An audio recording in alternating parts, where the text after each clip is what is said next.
My daughter cut my brakes for a $12 million inheritance. I cut her out of the will completely. There is a specific weight to a genuine set of Kelsey-Hayes front disc brake calipers for a 1967 Shelby GT500. After 45 years up to my elbows in transmission fluid, brake dust, and engine grease, my hands know that weight better than they know the contours of my own face. So, when my son-in-law, Liam, handed me a freshly wrapped box smelling faintly of expensive designer cologne and underlying financial desperation, my internal alarms started blaring before I even peeled back the tissue paper. "Happy early birthday, Arthur," Liam said, flashing that $1 million smile that had somehow survived his recent bankruptcy. "I know how much you've been wanting to get the Shelby back on the road. Found these at a specialty swap meet in Ohio. Original casting numbers and everything." I took the heavy box, feeling the cold iron through the cardboard. I looked past him, out the open bay doors of my garage, toward the driveway where my daughter, Sarah, sat in their idling, bank-owned Mercedes. She wouldn't look at me. She was busy staring at her phone, her knuckles white on the steering wheel. That was my second warning sign. Sarah used to spend every weekend in this garage with me, handing me wrenches and smelling like motor oil and bubblegum. Now, she couldn't even be bothered to step out of the car to wish me a happy birthday. "Thanks, Liam," I said, keeping my voice perfectly level. "Must have cost a pretty penny. I thought you kids were tightening the belt these days." Liam's smile faltered for a fraction of a second, his eyes darting toward the floor before snapping back to mine. "Hey, you only turned 70 once, right? Besides, I want to see that beast run. You should take her up Devil's Backbone this weekend. Put those new brakes to the test. Let her breathe." Devil's Backbone is a 12-mile stretch of twisting, plunging canyon asphalt just north of town. It's got a 6% downgrade and hairpin turns with no guardrails. Just a straight drop into the rocky gorge below. It's a road that demands respect, and it demands flawless brakes. "Maybe I will," I said, setting the box down on my heavy steel workbench. "I appreciate it." He didn't linger. He gave me a stiff pat on the shoulder, jogged back to the Mercedes, and they sped off, leaving nothing behind but the smell of exhaust and a creeping, icy sensation in my gut. When the sound of their engine faded, I locked the garage doors. I walked back to the workbench and opened the box. Liam wasn't lying about the parts. They were original Kelsey-Hayes calipers, beautifully restored and painted with a fresh, flawless coat of high-temperature black enamel. To an amateur, they looked ready to be bolted onto the rotors. But I wasn't an amateur. I'd built an empire restoring classic American muscle cars. My appraisals were taken as gospel by auction houses from Monterey to Scottsdale. I knew metal. I picked up the left caliper. The weight was right.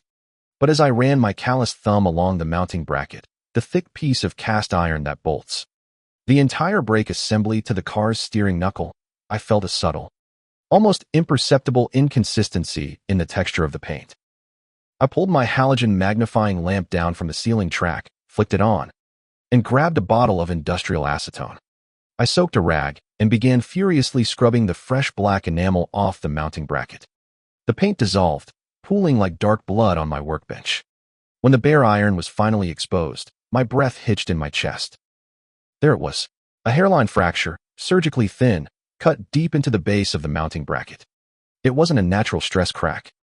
It had been made intentionally, likely with a fine diamond wire saw, and then carefully filled with a metallic epoxy before being painted over.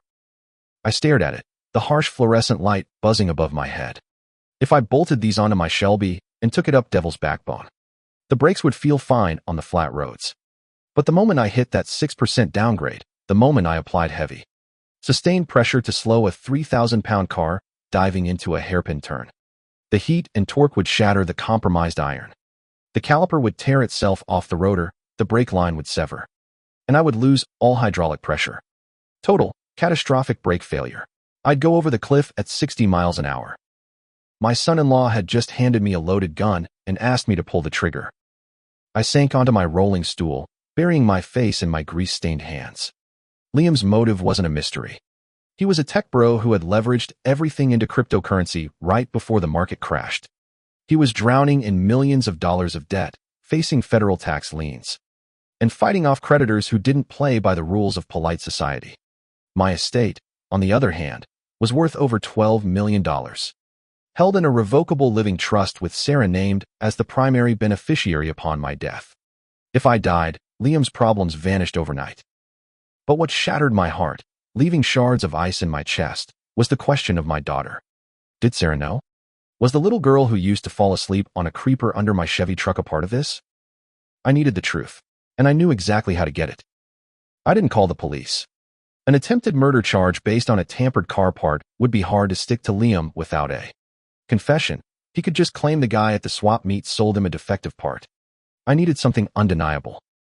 For the next 3 days, I worked quietly. I bought a set of brand new, modern Wilwood disc brakes and installed them on the Shelby, tossing Liam's sabotaged death traps into my scrap metal bin. Then, I prepared my house. About a year ago, I had discreetly installed hidden, motion-activated Wise cameras in my home office and living room after a rare, solid silver hood ornament went missing following a party Sarah and Liam hosted. They had no idea the cameras were there, and the feeds were linked directly to my iPad. On Saturday morning, the day I was supposed to take the drive, I packed a duffel bag, loaded my hunting rifle, and drove my Ford Raptor up to my off-the-grid cabin in the mountains. 3 hours away, I left my cell phone on the kitchen counter at home. Once I was settled at the cabin, I fired up my satellite internet connection and opened the Wise app on my iPad. Then, I picked up the cabin's landline and dialed an old buddy from my Marine Corps days, a guy who ran a local towing company near Devil's Backbone. I told him I needed a massive favor, no questions asked. I needed him to call Liam's phone, pretend to be a highway patrol dispatcher, and deliver a very specific message. 30 minutes later, the motion alert on my iPad pinged. I watched the live feed from my home office. The front door slammed open, the sound echoing through the empty house. Footsteps thundered down the hallway. Liam and Sarah burst into my office. My heart hammered against my ribs as I watched the screen. I was praying, begging whatever God was listening, to see my daughter in tears. I wanted to see her drop to her knees, devastated by the news that her father Shelby had gone over the edge of the canyon. But there were no tears. "Check the safe," Sarah snapped, her voice sharp and breathless. "The combination is my birth year and Mom's birth year. Do it now, Liam." Before the cops called back to confirm. Liam scrambled toward the floor safe hidden under the rug behind my desk. His hands were shaking, but not from grief. "Are you sure he didn't sign the amendment?" he asked, punching in the numbers. "The one where he wanted to leave the vintage Corvette collection to the automotive museum?" "He told me he was meeting with his lawyer next Tuesday to finalize it," Sarah said. Tearing through the drawers of my mahogany desk, papers flew everywhere. "If he signed it early, we lose $3 million in assets. We need the master trust document. If he hasn't signed it, everything defaults to me immediately. The life insurance policy is in the bottom drawer. Grab it." I sat in my quiet, solitary cabin, staring at the glowing screen of my iPad. The silence of the woods outside felt deafening compared to the sound of my daughter's voice. She wasn't crying. She was calculating. "What about the crash?" Sarah stopped tearing through the desk and looked at Liam. "Did the dispatcher say if they recovered the body?" "They said the car burned," Liam said, pulling a thick manila envelope from the safe. "It went down a 200-foot ravine. It's exactly what we wanted." "Sarah, the heat will melt the epoxy and destroy the metallurgical evidence on the calipers, even if an insurance adjuster looks at the wreckage. It's going to look like a standard mechanical failure on a 50-year-old car. It's foolproof." Sarah let out a long, ragged exhale, running a hand through her hair. Okay. Good. We call the bankruptcy lawyer on Monday. We tell him a massive influx of inheritance cash is coming. That will hold off the creditors. We're safe, Liam. We're finally safe." They embraced in the center of my office, surrounded by the wreckage of my violated privacy. I reached out with a trembling finger and hit the record button on the app, saving the video locally to my device. Then, I closed the iPad. The cabin suddenly felt freezing, though the wood stove was roaring. I sat in my armchair for a long time, staring into the fire, mourning the death of my daughter.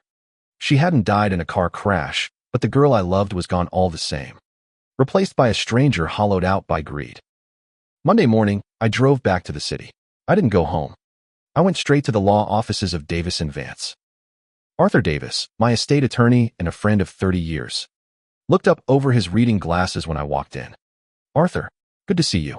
I have the trust amendments ready for your signature tomorrow." "We're tearing them up," I said, my voice sounding like gravel crunching under tires. "We're drawing up a completely new trust document today. Right now, I am invoking my right as the Grant her to revoke Sarah's status as primary beneficiary. 100% of my assets. The house, the garage, the liquid accounts, and the entire car collection are being transferred to the Automotive Engineering Scholarship Fund, effective immediately. Davis frowned, setting his pen down. Arthur, are you sure? Sarah is your only child. Leaving her with absolutely nothing, the probate courts usually frown on complete disinheritance without cause. She could contest it, tie the estate up in litigation for years. I reached into my jacket pocket and pulled out a flash drive containing the footage from the Wise cameras. I set it on his polished oak desk. She won't contest it, and if she tries, I want you to play this video for her in arbitration. Draft the paperwork. Arthur, I'm not leaving this office until it's signed and notarized. It took 4 hours. When I finally walked out of the high-rise building, the ink was dry. My legacy was secure, and my bloodline was cut off. I drove my Raptor back to my house. The driveway was empty. I unlocked the front door and walked in. The house was quiet, perfectly still. I walked into my office. They had tidied up, putting the papers back in the desk, closing the safe, trying to make it look untouched. They were likely at their own house, waiting for the official police knock that would never come, waiting for the coroner's call that didn't exist. I sat down in my leather desk chair, picked up the landline, and dialed Sarah's number. She picked up on the first ring, her voice breathless, playing the part of the worried daughter. Hello. Hi, sweetie, I said. Dead silence on the other end of the line. I could hear her breathing stop. Dad, she whispered. It sounded like she was choking. I took the Shelby out like Liam suggested. I said, my voice perfectly calm, conversational. Brakes felt a little soft on the flat roads, so I decided not to take Devil's Backbone. Good thing. 2. I brought it back to the shop, pulled the calipers off, and found a hairline fracture in the mounting bracket. Nasty piece of work. Someone took a diamond. Saw to it. If I had gone down the canyon, I would have been killed. I heard a muffled sound, like she had dropped the phone, followed by Liam's panicked voice murmuring in the background. Dad, I don't, Sarah stammered, the facade crumbling into absolute terror. I saw the security footage from my office, Sarah. I cut her off. The coldness in my own voice frightened me, but I couldn't stop it. I heard the conversation. I know everything. Dad, please, listen to me. The panic in her voice was real now. Not because she almost lost her father, but because she had lost the money. Liam owes dangerous people. They were going to hurt us. We didn't have a choice. There's always a choice, I said. And you made yours. You chose to value your lifestyle and your husband's gambling over my life. Dad, I'm so sorry. Please, we can explain. We can fix this. She was sobbing now, heavy, desperate, ugly tears. There's nothing left to fix, I replied, leaning back in my chair and looking out the window at the garage where I had taught her how to hold a socket wrench. I was just at the lawyer's office. You are entirely removed from the trust. The house, the cars, the money, it's all gone. Every single dime is going to charity. No, Dad, please, no. They'll kill Liam. They'll take our house. They probably will, I said softly. I suggest you start packing. You can't do this. I'm your daughter, she screamed, the desperation turning into vicious anger. My daughter died this weekend, I said. And as for the attempted murder, I've decided not to go to the police. I'm going to let Liam's creditors deal with him. They're far more efficient than the justice system. Dad. I hung up the phone. I unplugged the landline from the wall. Then, I stood up, walked out of the house, and headed down to the garage. The smell of oil and old metal greeted me, a familiar, honest scent that had never betrayed me. I walked over to the Shelby, grabbed a microfiber cloth, and started polishing the chrome. It was going to be a long, quiet rest of my life, but at least I knew exactly what was real and exactly what wasn't.